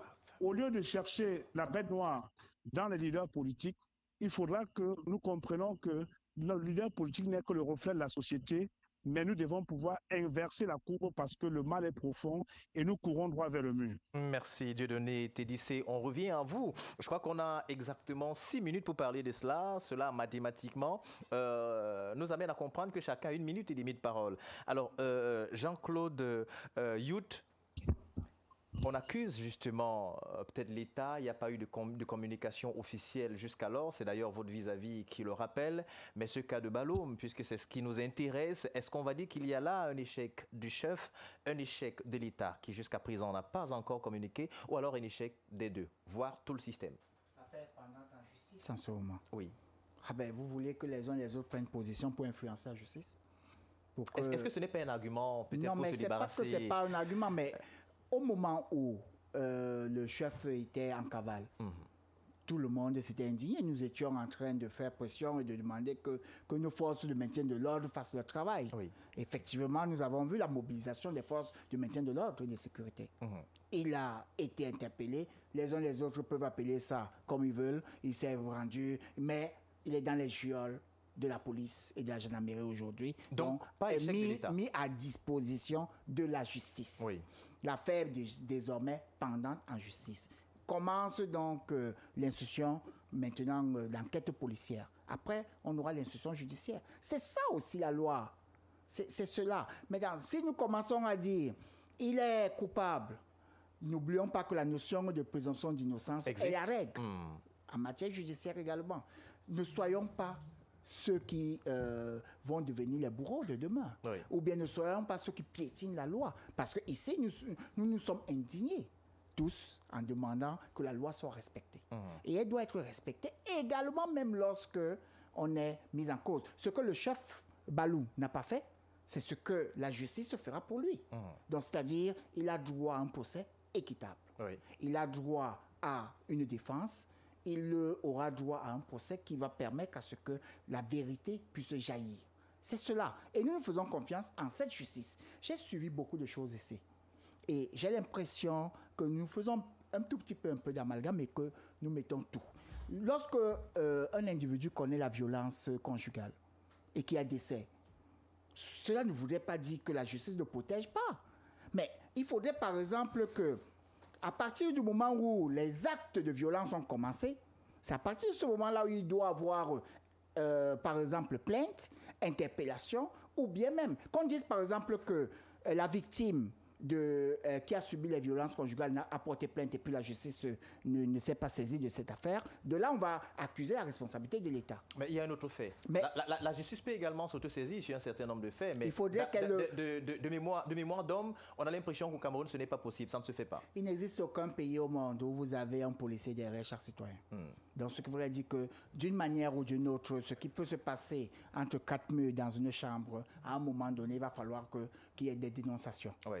Donc, à un certain moment donné, il faudrait que nous ayons le courage de porter plainte. Nous ayons le courage de dénoncer.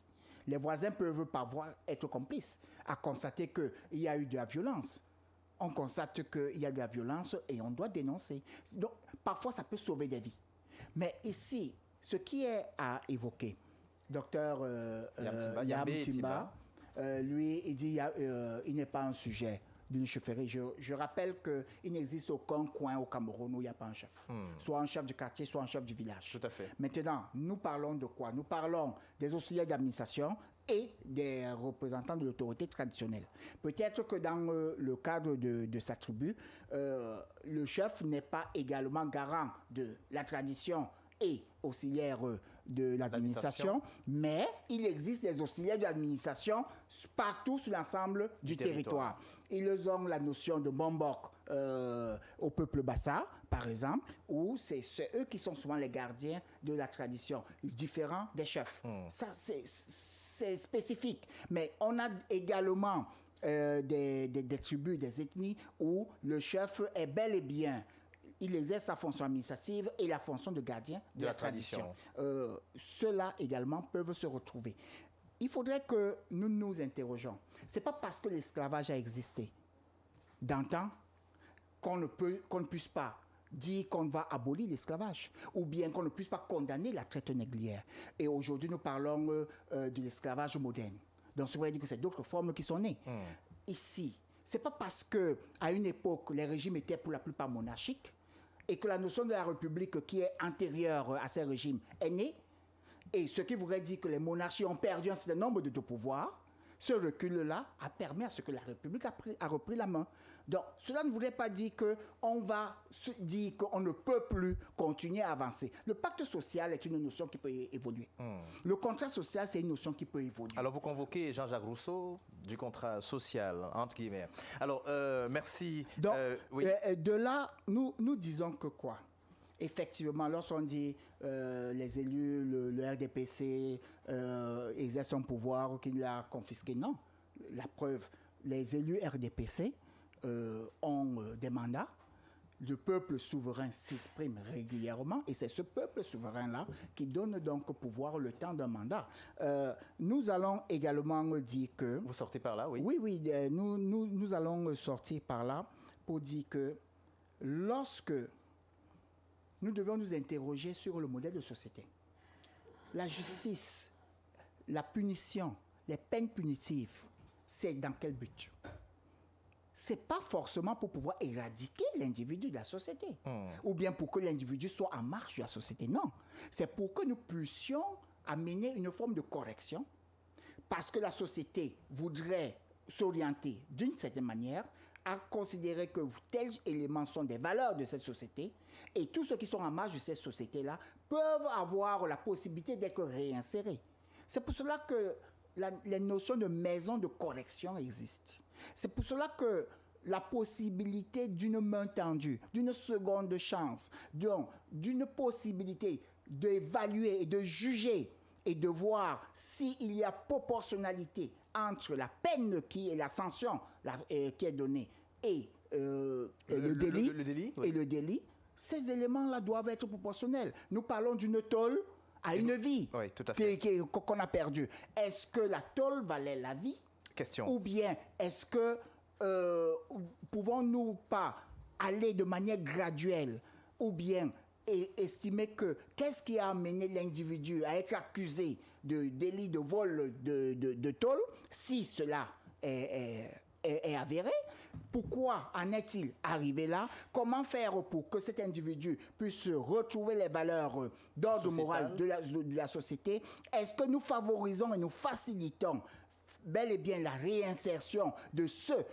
J'ai observé, certains sortent de la prison parfois de Nouvelle.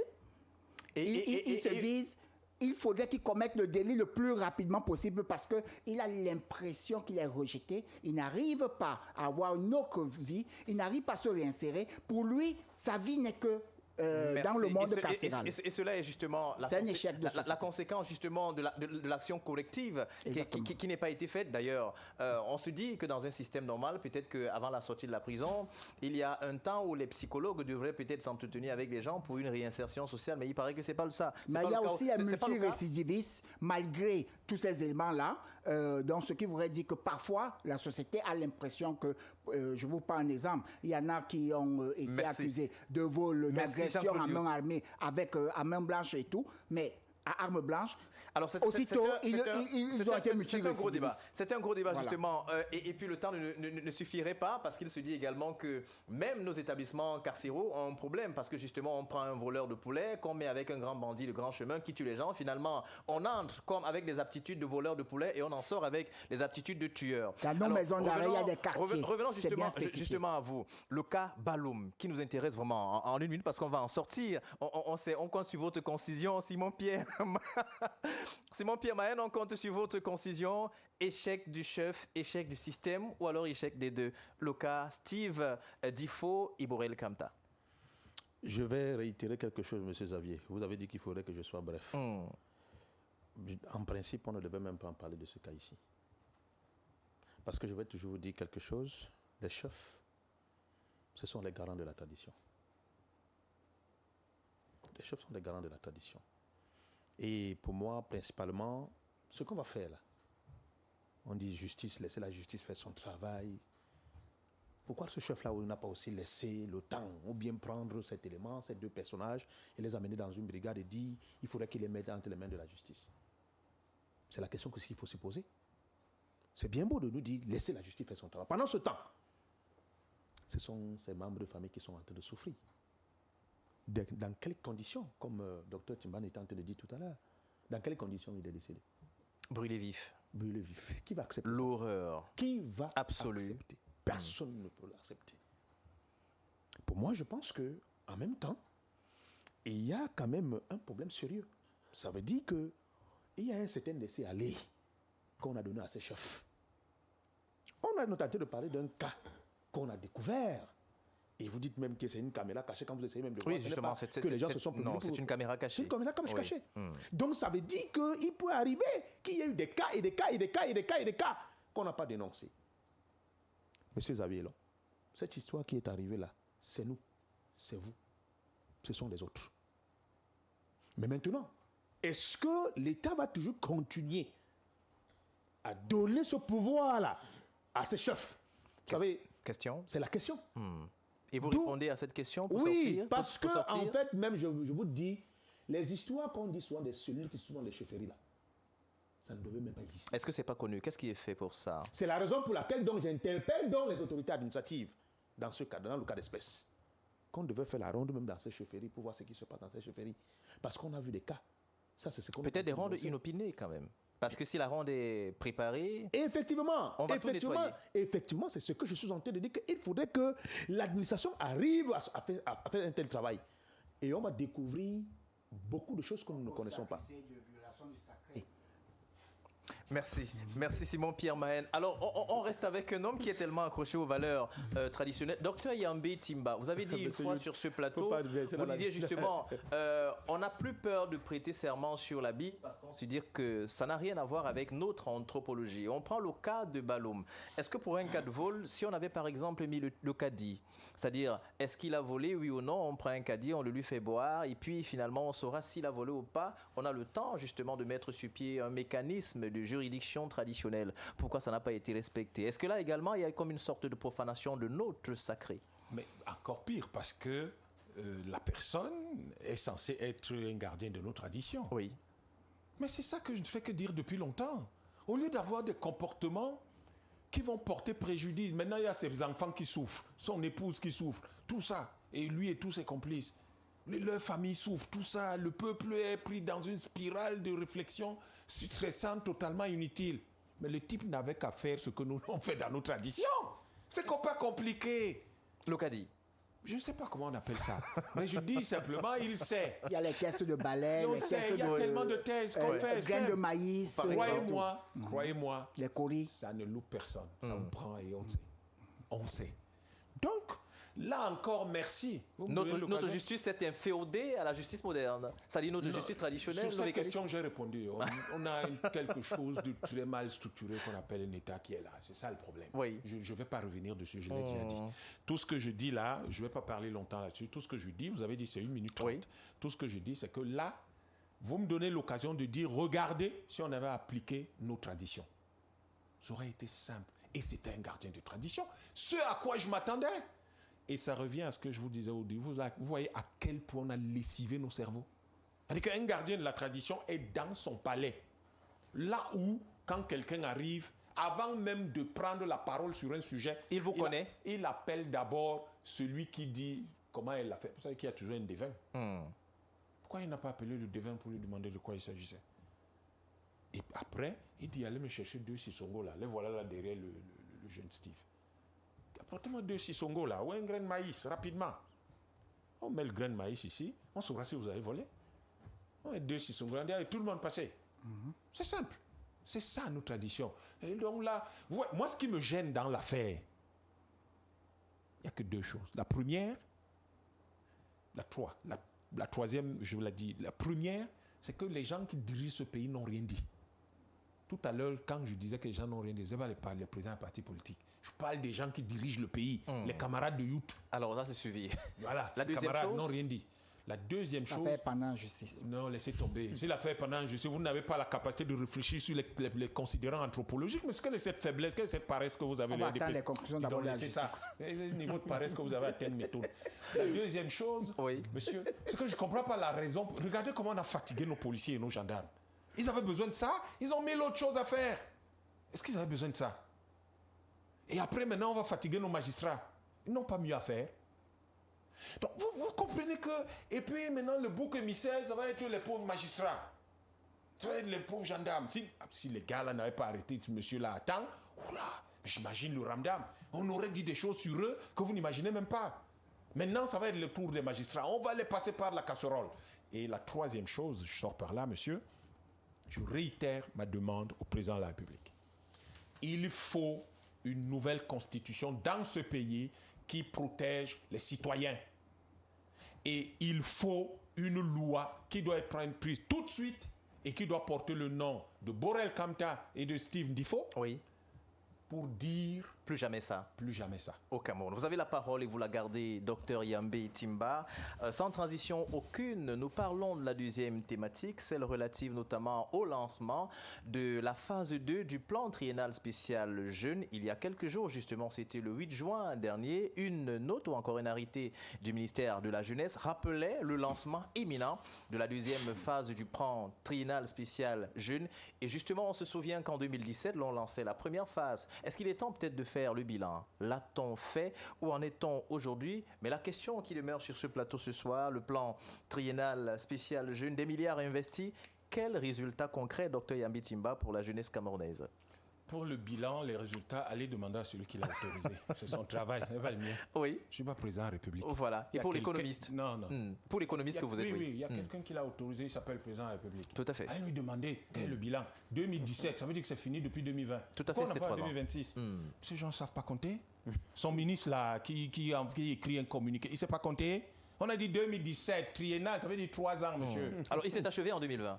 On a relancé la deuxième phase en 2026. Non, attention. Vous avez dit deuxième phase. Oui. Ça veut dire quoi? Ça veut dire que c'est la même chose. Vous n'avez pas dit un deuxième plan. On parle français. Moi, je sais pas, je connais le français de l'école primaire. Il est jamais simple. Vous avez dit la deuxième phase du plan triennal. C'est ça, non? Bon, ça veut dire que c'est le même plan, mais sa deuxième phase. C'est ça, non? Tout à fait. Étant donné que la première phase est achevée. Mais la première phase qui était achevée en 2020. Pas. On a dit plan triennal, ça fait 3 ans. On ne sait pas compter de 1 à 3 dans ce pays. On ne sait pas compter. On dit triennal, ça veut dire 3 ans. Donc si ça commence en 2017, ça s'achève en 2020. Oui. On ne vient pas en 2026, je vous en fais 10 ans après. Alors si on passait sur la question, on peut reposer la question autrement. Est-ce que c'était un plan qui était adapté? Est-ce qu'il a apporté quelques éléments? Peut-être l'objectif était véritablement de sortir la jeunesse du chômage, la pauvreté, ainsi de suite. Est-ce que c'est un objectif à temps, peut-être, selon vous? Vous êtes sûr que les députés, c'est ce qu'on appelle chômage et qu'ils comprennent ce qu'on appelle l'économie. Mais si vous savez ce que c'est, ils ne parleraient pas de ce truc. Si vous savez ce qu'on appelle l'économie, vous ne parlez pas d'un truc pareil. Si vous savez ce qu'on appelle le chômage des jeunes, vous ne parlez pas de ce truc. Mais vous ne vivez pas sur Mars. Allez voir ce qu'on a fait dans les autres pays. Vous avez entendu dire que la Chine est là à partager l'argent aux gens? Vous avez entendu un jour que le Singapour partage l'argent aux gens? Ils ne comprennent rien. Ils ne savent pas de quoi on parle, ces gens-là. Alors, 2 choses. La première, vous dites un plan triennal 2017, donc il s'achève en 2020. Première chose. Oui. Si vous ne savez pas ça, vous avez déjà échoué.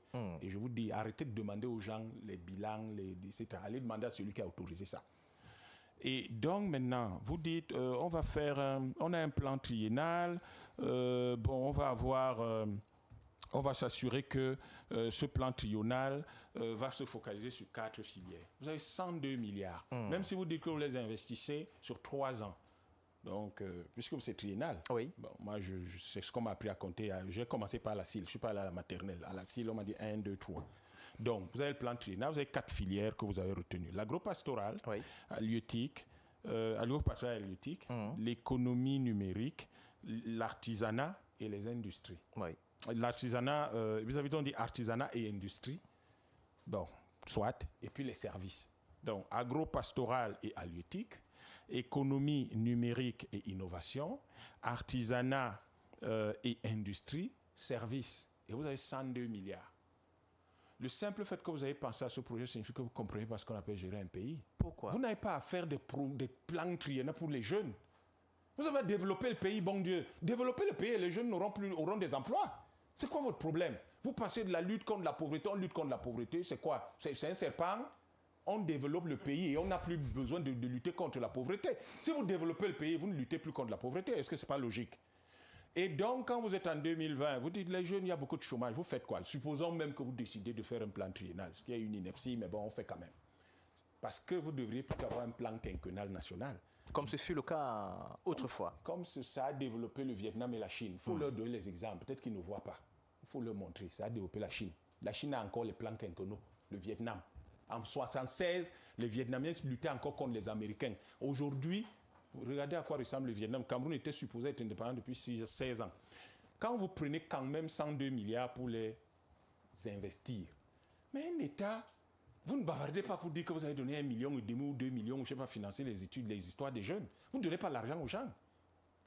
Vous faites 2 choses possibles ou 3. La première, vous demandez aux jeunes de créer des entreprises et vous ne donnez pas l'argent aux individus. Vous donnez de l'argent aux groupes parce que c'est ça qui vous permet de sortir le maximum de gens de la misère.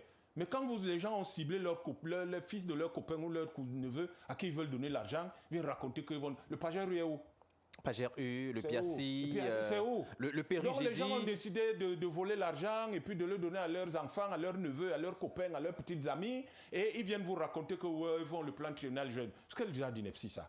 Vous prenez 102 milliards si vous voulez montrer la voie aux jeunes. Comment on fait l'entrepreneuriat? Eh bien, vous devenez un État entrepreneur. Parce qu'on sort les jeunes du chômage en leur donnant de l'emploi ou en les coachant, en faisant du mentoring dans le cadre de la création de leurs entreprises. Vous créez des hubs, d'innovation. Mais on peut supposer que vos universités ont ça. Si vos universités n'ont pas ça, allez revoir l'organisation de vos universités, messieurs. Elle dit que ce n'est pas des universités modernes, vous êtes dans des espèces d'écoles du Moyen-Âge. Donc, et même dans le Moyen-Âge, il y avait le compagnonnage. Donc, on supposait qu'il y a quand même des ateliers où on formait les jeunes. Est-ce que vous n'êtes pas excessif, docteur Yambé? Vous avez le sentiment que quand le jeune Steve meurt, vous avez le sentiment que je suis excessif alors qu'il y a des gars qui meurent? Vous trouvez que je suis excessif alors que... Là, on parle Steve, du cas de nos universités. Monsieur, ce gars se retrouve à ramasser les tôles. Le cas de nos universités. Ce gars se retrouve à ramasser les tôles parce qu'il n'a jamais été formé. Là, c'est passé. Non, ça ne passe pas. Là, c'est passé. Ça ne passe, on reste monsieur, sur nos universités, ça ne docteur passe Yambé pas. Ça expose le reste des jeunes Camerounais qui sont encore en vie à mourir comme ça. Vous ne faites pas le lien avec ça. Vous avez l'impression que je suis excessif alors qu'on vient de parler de 2 jeunes gens qui sont morts parce qu'ils n'avaient pas d'emploi, parce qu'ils n'avaient pas de quoi vivre. Et vous trouvez que je suis excessif? Non, on était sur les universités. Là, le sujet était carrément refermé. Vous ne comprenez pas ce que je dis. Moi, je parle d'un sujet. On vous comprend très bien. On a amené Steve Ndifo. On a amené Steve Ndifo et Borel Kamta à faire des études jusqu'à l'université. Est-ce qu'on s'est organisé ce pays pour que ces 2 jeunes gens entrent à l'université? On l'a fait? Dites-nous. On ne l'a pas fait. Et ils se sont retrouvés à ramasser des tôles et ils sont morts. Vous trouvez que je suis excessif quand 2 jeunes gens meurent? Monsieur, je suis trop gentil. Merci, docteur. Parce que dans d'autres circonstances, ce ne serait pas ça la réaction. Merci. Mais je dis, laissez-moi parler du plan triennal. Alors, vous sortez par la troisième chose. Quand on fait ce genre de choses rapidement, je vous donne le niveau de productivité qui devait être celui de nos ministères et de nos gouvernements. Ces gens ne sont pas capables, alors qu'il y a peut-être 4 ou 5 ministères qui s'occupent des jeunes, ou 6 ou 8, je ne sais même pas combien ils sont. Il y en a 64, un gros marché. Je ne sais pas comment un gouvernement peut être aussi nombreux. Si vous avez ce niveau de productivité que je vais vous donner là tout de suite en 15 secondes, vous allez vous rendre compte que ce pays serait développé. Il ne serait pas là en train de bavarder sur les plans triennal. J'ai un plan triennal. Quand vous avez ces 4 secteurs, vous avez 102 milliards.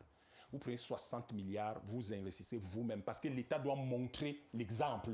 Monsieur, le leadership, c'est par l'exemple, ce n'est pas par le bavardage. Donc, vous le faites et vous prenez 15 milliards parce que vous avez 4 secteurs. Si vous prenez le secteur agricole, vous décidez que vous prenez le secteur agricole. Vous avez 40 000 hectares. Là, dans la plaine d'Embo, un peu avant la falaise d'Embo. Tout à fait. 40 000 hectares aménagés. 40 000 hectares aménagés. Si vous mettez 12 milliards, là, vous investissez. Monsieur, ça va vous permettre de viabiliser 4 000 hectares, de faire des ignames dans 4 000 hectares et vous aurez l'équivalent d'à peu près 120 000 tonnes, 120 000 tonnes d'igname. Si vous avez 120 000 tonnes d'igname et que les autres 3 milliards, vous les avez mis là pour aménagement et puis préparer des provisions diverses, 120 000 tonnes d'igname, ça fait 120 millions de kilos. On vend le kilo d'igname combien au marché? Les gens passent le temps à bavarder dans ce pays, ça aurait permis de générer 120 milliards. Merci. Donc, laissez-moi finir, arrêtez de bavarder, on vous a donné ça depuis que vous n'avez rien fait. Laissez les gens bavarder, vous réagissez après. Vous auriez dégagé 120 milliards, monsieur, en 9 mois. Les ignames, c'est 9 mois. Et quand l'État montre ça, mais les jeunes qui sont dans le coin, l'État crée la centrale d'achat. Mais c'est là où l'État, pour soutenir les jeunes, crée donc ce qu'il y avait le FOGAP dans ce pays. Crée donc ce qu'on appelle un fonds de garantie, monsieur. Et ce fonds de garantie permet donc, en créant la banque de PME. Non, pas la banque de PME. Parce qu'elle existe. C'est pas une banque, laissez tomber. En créant une banque agricole, une vraie, pas les histoires de PME, banque de PME qui ont créé, je ne sais pas même pas c'est une banque ou c'est quoi. Bon, vous avez financé qui? On ne sait pas. Donc, vous avez une banque agricole et vous avez donc derrière un mécanisme de garantie. Et vous dites donc, nous avons la centrale d'achat de produits agricoles autour donc de 120 000 tonnes d'igname. Vous dites, les jeunes qui viendront vous demander jusqu'à peut-être 25 ou 30 ou 50 millions, nous, l'État, apportons la garantie. Pourquoi? Parce que vous savez que vous allez générer un chiffre d'affaires de 120 milliards et à partir donc de là, vous avez suffisamment de trésorerie pour soutenir, pour garantir les prêts qui seront donnés aux jeunes. Voilà comment on développe les jeunes. Merci. Prends un dernier exemple. Vous prenez une chose, ils disent qu'ils vont faire l'industrie, tout ça, l'artisanat. Vous êtes dans un pays où vous avez du coton. Vous avez à peine 2% transformé quand SICAM existait. Maintenant, c'est 100% qui sont exportés. Vous allez dans le nord, vous faites quoi? Mais je vous ai dit, vous prenez 60 milliards. Donc, je prends encore un bloc de 4 blocs de 15 milliards. Les autres 42 milliards, c'est ça que vous apportez sur une autre forme, qui est le fait que les jeunes créent leur entreprise, l'État prend 35% de capital et donc injecte des fonds dans l'entreprise des jeunes. Parce que si vous injectez l'argent dans l'entreprise des jeunes en prenant 35% des parts, vous êtes l'État, vous les soutenez.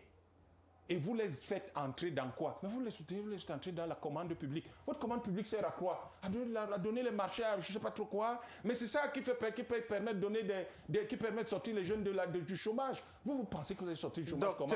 En faisant venir le planète Mars. Je conclue en une phrase.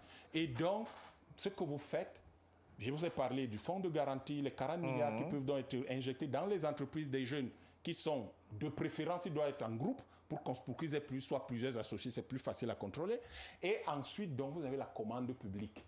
Et la commande publique, c'est que vous réservez 20 à 30% des marchés publics à ces jeunes. Et vous vous assurez que vous avez, dans le cadre d'un ministère auquel je ne sais à quoi il sert, le ministère des PME, et le ministère de la Jeunesse, je ne sais pas à quoi ça sert, et vous créez donc là-dedans, où vous créez soit une firme de consultance public, soit ces gens-là, leur rôle, c'est de créer le monitoring. Mais comme ils n'ont jamais géré un État, jamais géré une entreprise, n'ont jamais créé une, c'est pas bon. Vous créez une firme de consultants, on a plein d'experts comptables, d'experts fiscaux qui sont à la retraite là. Vous les faites revenir et vous les mettez là-dedans. Si vous faites ce genre de choses, monsieur, je vous ai dit l'agriculture seulement par an, vous gérez l'équivalent d'à peu près plus que ce que vous avez mis les 102 milliards. C'est suivi, docteur Yabitiba. Alors, Jean-Claude Yout, est-ce qu'on va se dire là que il y a quand même des cours, il y a des possibilités, il y a des facilités lorsqu'on parle d'un plan triennal jeune? Est-ce que ces arguments sont suffisamment valables? Est-ce qu'on va se dire qu'on a pris les cours d'économie ce soir, qui seront peut-être appliqués par l'ordre dirigeant, ceux qui nous gouvernent? Je ne pense pas qu'on a pris les cours d'économie. On nous a expliqué un pan du populisme, tout simplement. Un pan du populisme? Oui. Ah, donc, docteur Yabitiba est populiste, c'est ça? Oui, un pan du populisme, et à vouloir faire comme si en face, il n'y a personne qui comprend rien du tout. Franchement, ça fait quand même sourire. Je vais vous donner quelques éléments. J'espère que vous direz où ils sont dans passés dans le cadre d'une fonction de production, de manière banale, B.A.-ba de l'économie, il y a la consommation, l'investissement, la dépense publique. D'accord? L'autre, importation, exportation, on peut en arriver, mais restons dans la fonction économique, fonction de production qui est consommation, investissement, dépenses publiques. D'accord? L'État constate que les jeunes, effectivement, au vu des éléments d'ordre démographique, constatent que les jeunes sont en chômage, en situation... et qui est chômeur? C'est celui qui est qualifié et qui est à la recherche d'un emploi. D'accord? On n'est pas chômeur parce qu'on est oisif ou bien parce qu'on ne fait rien du tout. Vous n'êtes pas chômeur au sens de la définition du BIT. D'accord? OK. Parmi donc les difficultés remontées par la jeunesse dit, nous avons un problème, l'accès au capital. D'accord? Et lorsque nous voulons lever des fonds dans le cadre des financements bancaires, on nous demande un certain nombre de sûretés. Pour les éléments de sûreté sont parfois les garanties. Donc ces garanties sont parfois les hypothèques. Les hypothèques, les titres fonciers. Au Cameroun, pour avoir accès aux titres fonciers, il faut avoir au moins 35 ans. Oui. Mais nous parlons des jeunes qui sont déjà dans le cadre de la population active et qui déjà dès leurs 18 ans sont déjà prêts. Et certains ont des projets. Comment faire pour pouvoir donc les accompagner? Et ces jeunes-là n'attendent que cela, l'accès au capital. Alors, un certain nombre de ces projets... Parlant de cet accompagnement, tenez par exemple, il y a eu beaucoup de projets. Il y a eu le projet Pagercu qui accompagnait la jeunesse rurale par exemple. Il y a eu le projet PIFMA qui promouvait notamment l'entreprise dans les équipements sportifs. Il y a eu entre autres le PIACI qui appuyait les acteurs du secteur informel, lancé en 2004. Et il y a eu justement ce qu'on a appelé le Paru Jeudi, qui était un programme qui amenait justement les jeunes de la diaspora à revenir au pays. Tous ces projets d'accompagnement et de financement, est-ce qu'aujourd'hui ça a porté des fruits? Est-ce qu'on va se dire que les donneurs d'ordre, ou du moins les penseurs, ont tenu compte des vraies réalités des jeunes? Oui, ça porte fruit. Pourquoi? Mais il y a un phénomène, c'est que certains persistent à vouloir rester dans l'informel, tout simplement.